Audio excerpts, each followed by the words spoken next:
Hello दोस्तों, स्वागत है आप सभी का एक बहुत प्यारे से सेशन में। प्यारा इसलिए क्योंकि इसकी वैकेंसी अगर आप देखोगे तो आरबीआई ग्रेड बी के बारे में आज हम डिस्कशन करने जा रहे हैं। वैकेंसी ऑलरेडी आ चुकी है, लेकिन ये एक ऐसा पोस्ट है जो सिलेक्टेड कैंडिडेट्स भी चाहते हैं कि हमें मिल जाए। So one of the most awaited vacancies of the year is RBI Grade B। अब इसमें क्या क्या आता है, क्या इसका सिलेबस होता है और कैसे इसका एग्जाम पैटर्न है, आइए जरा उसके बारे में बात कर लेते हैं। बिकॉज कोई भी टारगेट सेट करने से सिर्फ सेट कर लेना अच्छा नहीं होता है, लेकिन अगर हमारे पास सही तरीका, सही पाथ होता है कि कैसे उसको फॉलो करना है, किन किन चीजों पर ज्यादा ध्यान देना है, तो हम एक बेहतर अपॉर्चुनिटी अपने लिए बना पाते हैं। Right, so let's go with this. सबसे पहली शुरुआत अपने एग्जामिनेशन को समझने के लिए ये समझ लीजिए कि एग्जाम का नाम है आरबीआई ग्रेड बी का। ऑफिसर लेवल का एग्जामिनेशन है। अथॉरिटी कौन कंडक्ट करा रहा है? Reserve bank of India. Post, अब रिजर्व बैंक ऑफ इंडिया है, रेगुलेटरी बॉडी है, अपने आप में इतनी बड़ी बॉडी है कि सारे बैंक्स का रचयिता तो नहीं बोलेंगे, बट सारे बैंक्स को जितनी पॉलिसीज बना के देनी है, स्कीम्स बनानी है, वो सब यही करते हैं, है ना। पोस्ट क्या है? ग्रेड बी मैनेजर जनरल की पोस्ट मिलेगी आपको। कैटेगरी, सिलेबस हम बताएंगे आपको। RBI grade B section selection process जो होगा, ये सिलेक्शन प्रोसेस आपके 3 फेज में होता है। फेज 1 जो कि ऑब्जेक्टिव टाइप होता है बाकी सारे एग्जामिनेशंस की तरह। फेज 2 जो डिस्क्रिप्टिव होता है, उसके बारे में भी थोड़ा सा डिस्कशन करेंगे। End of course officer level का एग्जामिनेशन है, तो इंटरव्यू तो होगा ही होगा, है ना। एग्जाम मोड की बात करें तो ऑब्वियसली ऑनलाइन होने वाला है। एग्जामिनेशन की लैंग्वेज इंग्लिश रहती है। जॉब लोकेशन आपको पैन इंडिया कहीं पर भी मिल सकती है, ठीक है, और rbi.org.in में आपको ये मिल जाएगा अब अलॉटमेंट के लिए, ठीक है।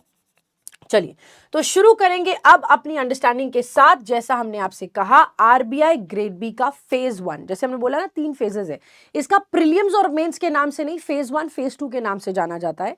तो फेज 1 का जो एग्जामिनेशन है, उसमें सबसे पहले जनरल अवेयरनेस के 80 क्वेश्चन आएंगे आपको, 80 मार्क्स के, 25 मिनट्स में आपको सॉल्व करने हैं। ऑब्जेक्टिव टाइप होगा ये वाला। फेज 1 जो होता है इसका ऑब्जेक्टिव टाइप ही होगा, जहां पर आपको बाकी एग्जामिनेशंस की तरह क्या होता है, ऑब्जेक्टिव टाइप क्वेश्चंस। आपको एक क्वेश्चन दिया जाएगा, उसके 5 ऑप्शंस होंगे, आपको किसी एक ऑप्शन को सिलेक्ट करना होगा, ठीक है। रीजनिंग के 60 क्वेश्चंस होंगे, 60 मार्क्स के, 45 मिनट्स में सॉल्व करने हैं। इंग्लिश के 30 क्वेश्चंस होंगे, 30 मार्क्स के, आपको 25 मिनट्स में सॉल्व करना है। क्वांटिटेटिव एप्टीट्यूड 30 क्वेश्चंस मिलेंगे, 30 मार्क्स के, 25 मिनट्स में सॉल्व करना है। 200 नंबर का पेपर है, 200 क्वेश्चंस के साथ 2 घंटे का समय आपको मिलता है ड्यूरेशन इसको सॉल्व करने के लिए, ठीक है। अब 2 घंटे का सेक्शनल टाइमिंग है। अब इसमें कुछ पॉइंट्स टू नोट है। सबसे पहली चीज क्या है, एग्जाम का मोड ऑनलाइन कंप्यूटर बेस्ड होने वाला है, हमें मालूम है। टोटल क्वेश्चन 200 क्वेश्चन होंगे, हर एक क्वेश्चन का 1 मार्क होगा, इसीलिए 200 नंबर भी होते हैं। टाइम का ड्यूरेशन 2 घंटे का है, लेकिन सेक्शनल टाइमिंग के साथ है, जैसे मैंने आपको बता दिया है। आपको सेक्शनल और ओवरऑल कट ऑफ दोनों क्लियर करनी होगी, ठीक है। मतलब हर एक सब्जेक्ट में भी पास होना है और ओवरऑल कट ऑफ भी आपकी क्लियर होनी चाहिए, तब आपका फेज 1 क्लियर होगा, ठीक है। नेगेटिव मार्किंग बाकी एग्जामिनेशंस की तरह ही 0.25 मार्क की मिलेगी। मतलब अगर आपने एक गलत किया तो गलत करने पे आपके 1.25 मार्क्स कट जाएंगे। अगर आपने एक को छोड़कर आ गए तो फिर 1 मार्क ही जाएगा आपका, ठीक है। दैट मीन्स समझ के चलो कि गलत करने पे एक्स्ट्रा नंबर कटते हैं। फिर बात करें फेज 2 की, तो आरबीआई ग्रेड बी का फेज 2 का जो एग्जामिनेशन होता है, जैसे हमने आपको बताया, ये मेंस एग्जामिनेशन होता है और ये पेपर आपका डिस्क्रिप्टिव का होता है, ठीक है। कैसे होगा, आइए सबसे पहले इसमें आपके 3 पेपर्स होंगे, पेपर 1, पेपर 2 और पेपर 3। इस पे भी शॉर्टलिस्ट होने के बाद आप इंटरव्यू में जाओगे। सो पेपर 1 में क्या करना है, इकोनॉमिक एंड सोशल इश्यूज के ऊपर आपका सब्जेक्ट होगा। ऑब्जेक्टिव टाइप क्वेश्चन इसमें 30 आएंगे आपको और डिस्क्रिप्टिव के 6 क्वेश्चन मिलेंगे, लेकिन उसमें 4 अटेम्प्ट करने होंगे, ठीक है। मैक्सिमम मार्क्स ऑब्जेक्टिव के 50 नंबर के होंगे और डिस्क्रिप्टिव के 50 नंबर के होंगे। मार्क्स का इक्वल डिस्ट्रीब्यूशन है, टोटल नंबर 100 का होगा। ड्यूरेशन जो है ऑब्जेक्टिव टाइप को 30 क्वेश्चन को सॉल्व करने के लिए 30 मिनट का समय मिल रहा है, और डिस्क्रिप्टिव राइटिंग जिसमें 6 में से 4 क्वेश्चन अटेम्प्ट करने होंगे, उसके लिए आपको 90 मिनट्स का समय दिया जाएगा। ऑनलाइन टाइपिंग करनी है, ये याद रखना, ठीक है, क्योंकि डिस्क्रिप्टिव है। पेपर 2 आपको इंग्लिश राइटिंग का मिलेगा। इंग्लिश राइटिंग स्किल्स को चेक करेगा, क्या क्या स्किल चेक करेगा। 3 क्वेश्चन आते हैं, तीनों आपको अटेम्प्ट करने हैं, एक प्रेसी राइटिंग, एक आरसी और एसए। ये क्या होता है, इसको कैसे सॉर्ट करना है, इसको कैसे सॉल्व करना है, इसकी वीडियो ऑलरेडी आपको चैनल पे अवेलेबल है, आप जाके सर्च करके उसको देख सकते हैं, ठीक है। 100 मार्क्स का ये पूरा पेपर होगा आपका 90 मिनट्स मिलेंगे आपको और ये मार्क्स ऐड होंगे, ठीक है। यहाँ पर क्वालिफाइंग नहीं है इंग्लिश का डिस्क्रिप्टिव जैसे कि बाकियों में होता है, यहाँ पर आपके मार्क्स जोड़े जाएंगे। फिर फाइनेंस एंड मैनेजमेंट की बात करें तो ऑब्जेक्टिव टाइप यहाँ पर भी 30 क्वेश्चन आपको मिलेंगे जो कि आपको 30 मिनट में सॉल्व करने हैं। 50 नंबर का आपको ऑब्जेक्टिव टाइप मिलेगा फाइनेंस एंड मैनेजमेंट में। फिर उसके बाद डिस्क्रिप्टिव पेपर यहां पर भी होगा जहां पर 6 क्वेश्चन आएंगे, लेकिन आपको कोई 4 अटेम्प्ट करने हैं। अगेन 50 नंबर का ही पेपर है, 90 मिनट्स आपको दिए जा रहे हैं इसके लिए।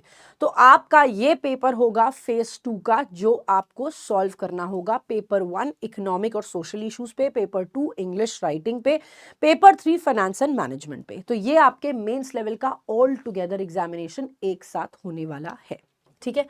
अपार्ट फ्रॉम दैट, अब यहां पर पॉइंट्स टू रिमेंबर क्या है। सबसे पहला फेज 2 जो मेंस का एग्जामिनेशन है जनरल स्ट्रीम के लिए इंक्लूड करता है economic social issues, English writing और फाइनेंस मैनेजमेंट एंड एथिक्स, ठीक है। ओनली कैंडिडेट जो फेज 1 में अपीयर हुए हैं वो ही फेज 2 में अपीयर हो सकते हैं। फेज 1 में अपीयर होकर सिलेक्ट होकर तब शॉर्टलिस्ट होकर तब फेज 2 में आओगे, है ना। पेपर 1 और 3 जो है उसमें 2 सेक्शंस हैं, जैसे हमने आपको बताया ऑब्जेक्टिव और डिस्क्रिप्टिव, जो इक्वल मार्क्स होल्ड कर रहे हैं, एमसीक्यू और डिस्क्रिप्टिव राइटिंग। डिस्क्रिप्टिव आंसर्स को जो है आपको टाइप करना होगा कीबोर्ड के इस्तेमाल से। ऑब्जेक्टिव सेक्शन 30 क्वेश्चंस का होगा, 50 नंबर का, दोनों ही जगह पेपर 1 और पेपर 3 में। डिस्क्रिप्टिव सेक्शन 3 जहां 6 क्वेश्चंस होंगे वहां पर आपको 4 अटेम्प्ट करने होंगे और ये 15 मार्क्स का एक क्वेश्चन आएगा जब आप ये 4 अटेम्प्ट कर रहे होंगे तो, ठीक है। डिस्क्रिप्टिव के जो क्वेश्चंस हैं वो जनरली सिंपल और डायरेक्ट होते हैं, तो बहुत ज्यादा कॉम्प्लिकेट करने की, बहुत ज्यादा एक्स्ट्रा वोकैबुलरी यूज करने की कोशिश में अपना ग्रामर मत गलत कर देना, क्योंकि बेसिक आइडिया ये है कि आपका ग्रामर सही होना चाहिए, आप जो वर्ड्स को यूज कर रहे हैं वो सही होने चाहिए, उनकी स्पेलिंग सही होनी चाहिए और जिस बात को आप लिखने जा रहे हो वो बिल्कुल स्पष्ट रूप से उन तक पहुंचनी चाहिए।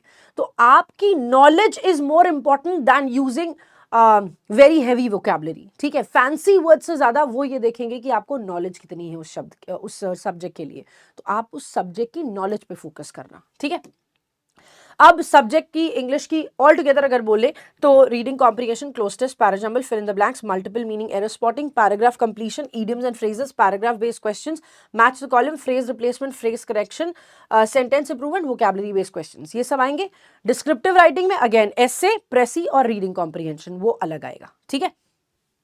उसके बाद रीजनिंग में आपको inequality, coding decoding, syllogisms, machine input output, data sufficiency, arguments, alpha numeric symbol series, puzzle, seating arrangement, verbal reasoning, ordering and ranking, arrangement and pattern, blood relations and direct and distance. Again quants में देखोगे रेशियल proportion, average time in work, speed time distance, mixture alligation, approximation, simplification, partnership, problems on boats and streams, trains, pipes and cisterns, percentage, permutation, combination, algebra, trigonometry, data interpretation, mensuration, probability and set theory।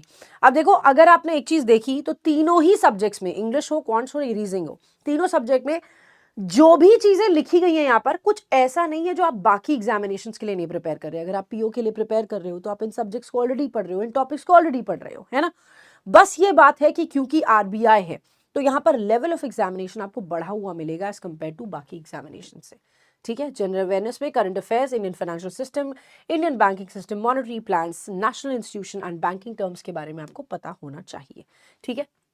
तो ये था आपका exam pattern, exam का syllabus. अब आपके पास कोई वो नहीं है कि यार एक्सक्यूज बना लें और ना करें प्रिपरेशन, क्योंकि अब फुल फ्लेजेडली आपके पास हर एक चीज की सुविधा अवेलेबल है और आप इसको अवेल कर सकते हो।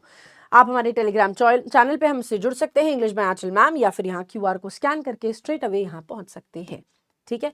और अभी हमारा बैंक महापैक 6 मंथ्स, 12 मंथ्स और 24 मंथ्स की सब्सक्रिप्शन के साथ 2099, 2499 और 3299 के रिस्पेक्टिव प्राइस पे मिल रहा है।